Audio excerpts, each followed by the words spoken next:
هناك عدد من النقاد أيضا يتهموك بالابتعاد عن الموضوعية. هي الموضوعية شنو؟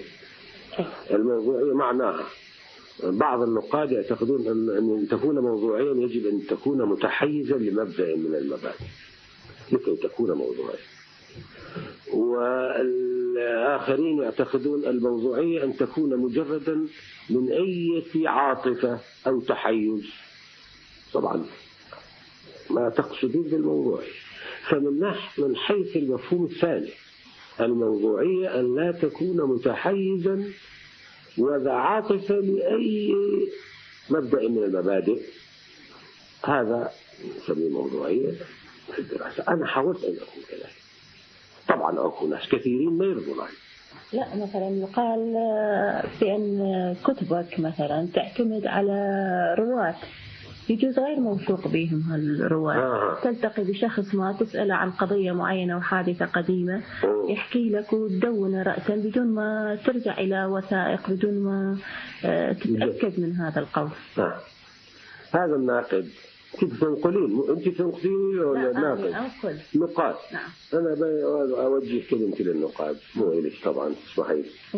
دول ترى رأيهم عتيد مع الحكايات مع القرن الرابع والقرن الخامس الهجري. يعني مثلا أنا أقعد في قهوة أتحدث إلى الناس إلى العوام أسألهم يجيبوني. مرة شافني واحد من النقاد قال لي ايش تستفيد من هذول؟ علم فهم. هذا يتصور أن العلم تأخذ بالكتب أو بالجامعة أو بالمدارس، يعني مفهومة للعلم أن تأخذ بالكتب والمدارس، لكن المفهوم الجديد للعلم أن تأخذ من الواقع من الناس.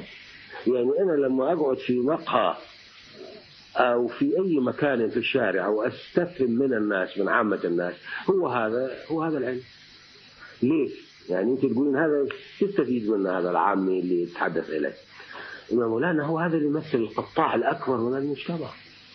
طبعا هو ما ينطيك الحقيقة، ينطيك وجهة نظره، ووجهة النظر هذه هي تمثل تفكير كثير من الناس في موضوع معين. أنت تدرسين الناس لو تدرسين المثل العليا يعني. لا طبعا الناس إذا تريدين تدرسين المثل العليا ترجع بالكتب، لكن تدرسين الناس يجب أن تذهبين إليه. يعني أنا شايف وايد ناس إذا كتبوا يكتبون بغموض، وإذا تحدثوا يجب أن يشعروا بالسمو والاعتزاز عن سواد الناس. هذا ذهب زمانه. الزمان الحديث أو العلم الحديث هو أن تختلط، خصوصا علم الاجتماع. طبعا علم الفيزياء تروح بالمختبر، علم الجغرافيا تروح تدرس طبيعة الأرض مثلا وطبيعة الأفلاك، لكن علم الاجتماع تذهب إلى الناس. يعني المقطع من انت هذا النقاد اللي يقولون عليهم ما أدري، بس طبعا انت ما تؤمنين بذلك، انت يعني بس مجرد نقد. هذول قولي لهم إذا شفتيهم هم راح يسمعون. بالضبط. إنه ترى ذهب زمان هذا النوع من العلم، هذا نسميه العلم الأفلاطوني، العلم المثالي الطوبائي، العلم الحقيقي، وأن تذهب إلى الناس تكتشف ما في ميولهم وأفكارهم وعقائدهم وخرافاتهم وتسجلها بعد طبعا تصنيفها ووضعها في الموضع اللائق بها.